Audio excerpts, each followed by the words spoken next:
Good morning, students. In our previous class, we had learnt about some of the aspects: art, literature, dance, theatre, folklore. We also covered education, health. Let me just have a small glance of education and health again.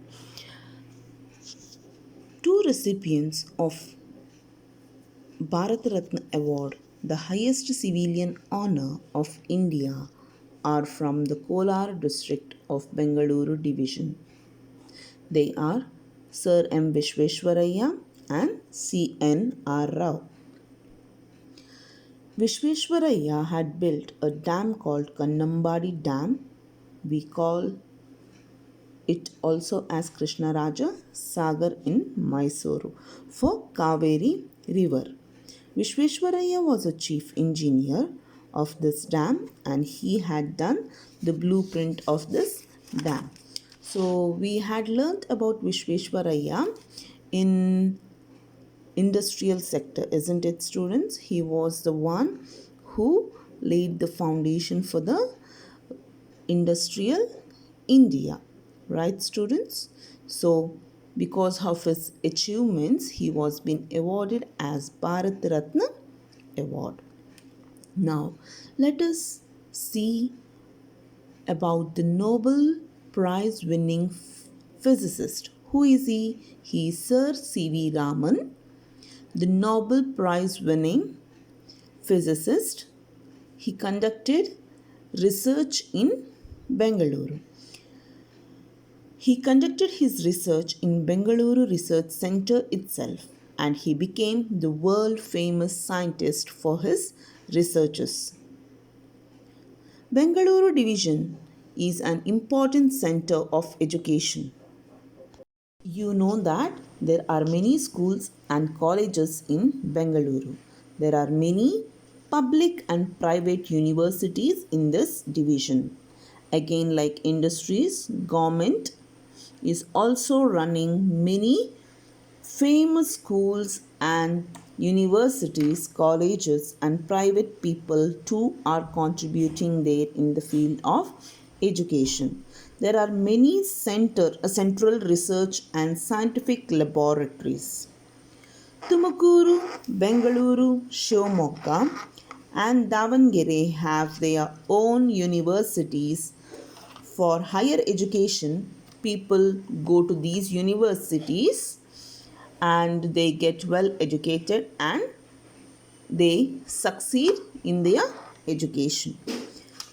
There is an agricultural university in Bengaluru. I said, students, yesterday there is one university in Bengaluru which is famous for agriculture, isn't it? It is located in Hebbali or Hebbal, we can say. You might have seen in Hebbal there is a famous agricultural university. If you have not seen, whenever you go to Bangalore, you can visit there and you can see this university.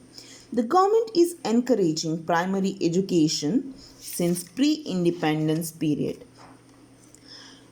Now, primary education is very important, isn't it, students? Because individuals build their strong foundation in primary levels. People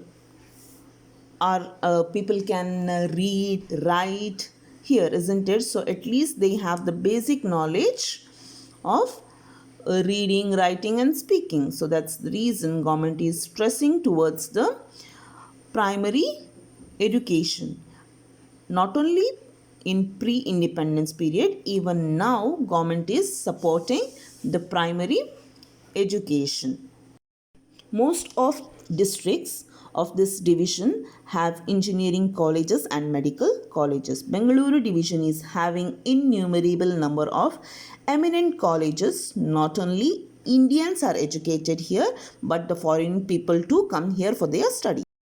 Many religious institutions are also providing education apart from government and private sectors. There are mutts and religious institutions and some of the Swamijis and Sannyasis. They are also interested in contributing to the field of education. Siddhaganga Mutt is very good example for the educational contribution. It provides food and education to thousands of students. It has contributed immensely under the leadership of Sri Shivakumar Swamiji. Students, unfortunately, we lost him on 21st January 2019. In spite of his death, his followers are continuing his service.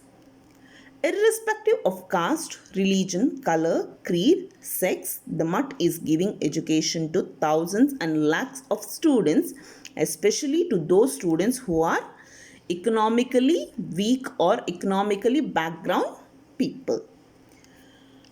Adi Chunchanagiri Mutt is another example developed by Bal Gangadhar Nath Swamiji.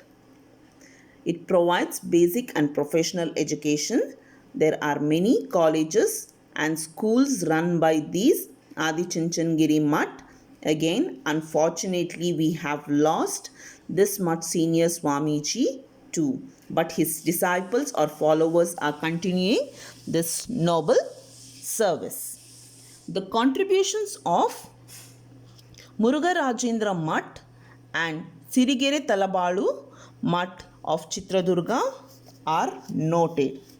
There are many mutts and religious institutions who are providing education to people. Other than these, there are thousands of mutts who are giving free education and food as well as stay to people, and they are also contributing in educating the people and spreading of education. Students, let us move on to the health. Bengaluru Division has achieved considerable progress in the field of health. In olden days, there were no medicines for some of the diseases, no vaccinations were found out, and no much health facilities were provided for the people. Number of hospitals were less. Only here and there were few hospitals that were run by the government, and people were suffering from many contagious diseases and they were dying because of lack of medical facilities.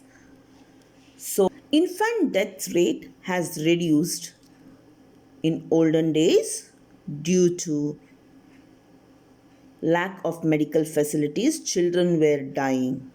The newborn babies were also dying, but now it has been reduced a lot because of the facilities provided both by the government and the private hospitals. Smallpox and polio have been completely eradicated. From the childhood days, the parents, society, hospital and government take care and see that the small children are given the smallpox and polio vaccination on time. Monkey disease were prevalent in the forest region of Shivamogga. It is still there, but we are trying to eradicate completely. But as we see that, if you see, we have overcome even that problem.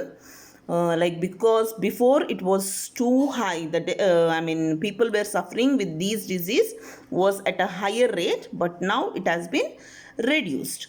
There are very less number of people affected by this disease. In spite of these efforts, children and women in rural areas are still malnourished. We can't say that we have overcome all the problems, but there are some problems related to women and children in rural areas. That is because of lack of medical facilities, illiteracy, and there are some problems faced in rural areas people. Still, children and women are suffering there, but the government is trying its best to look after this problem. Areas, primary health centers and health sub centers provide needed medical facilities. Now, students, in small villages or towns, the government have built the primary health centers and other health facilities where people get the primary uh, medical facilities. District centers where and well equipped district hospitals are built in district level. Big towns, villages have community health centers. Taluk centers have taluk hospitals. Now government also established that primary health centers which function for 24/7 hours to ensure the safe delivery.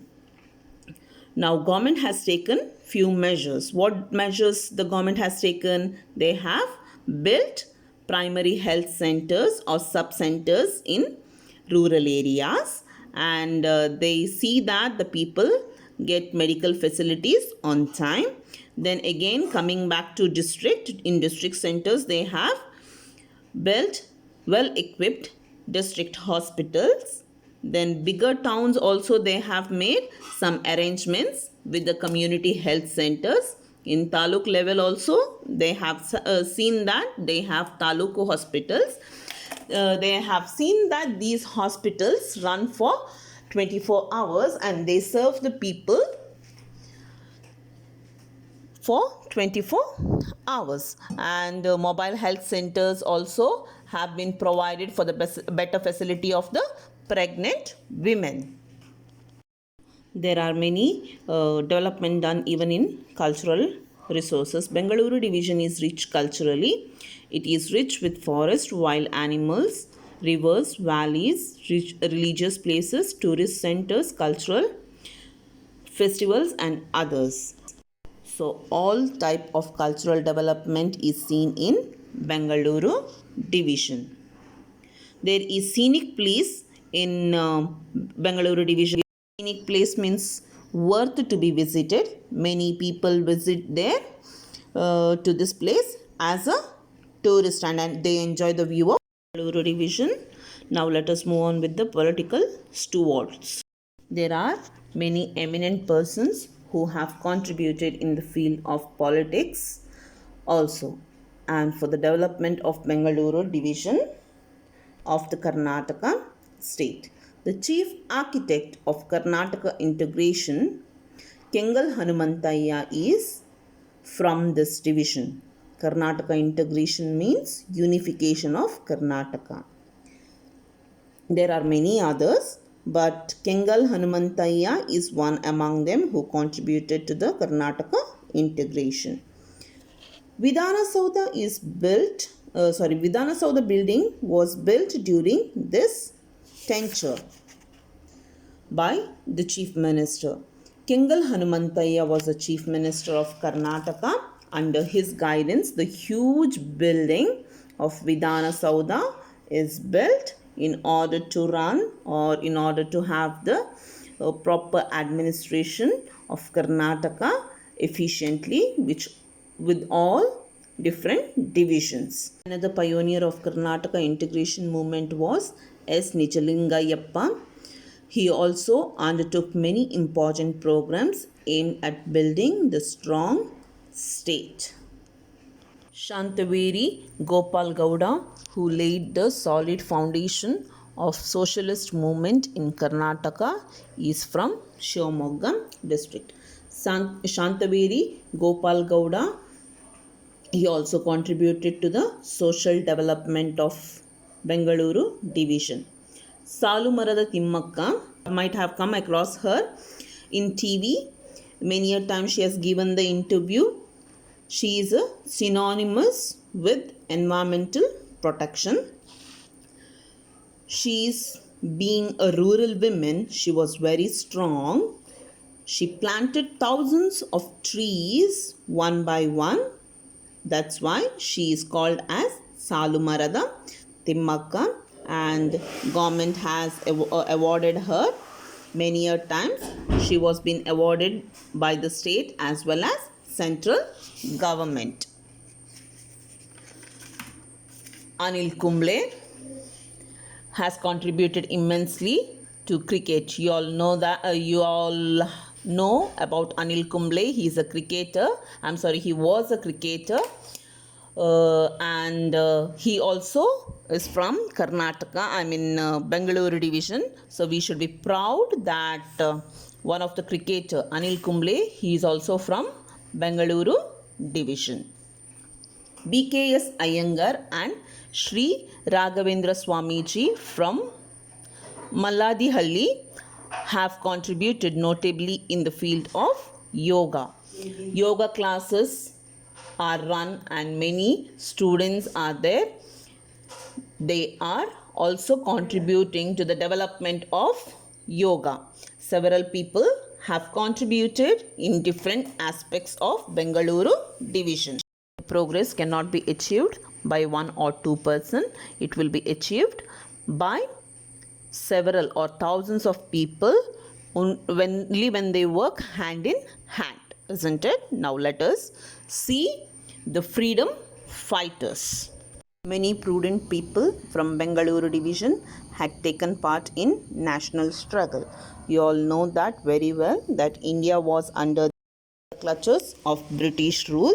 Many Indians were longing to get freedom from Britishers. Many people emerged as freedom fighters from our division. We are proud to have many people who contributed towards our freedom. Let us know who are they.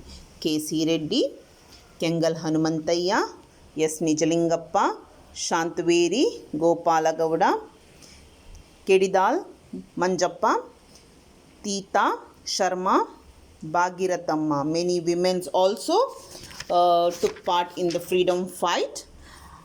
So that's all from Bengaluru Division. So we have come to an end of the Bengaluru Division. Students, please learn till here for your exam. Okay.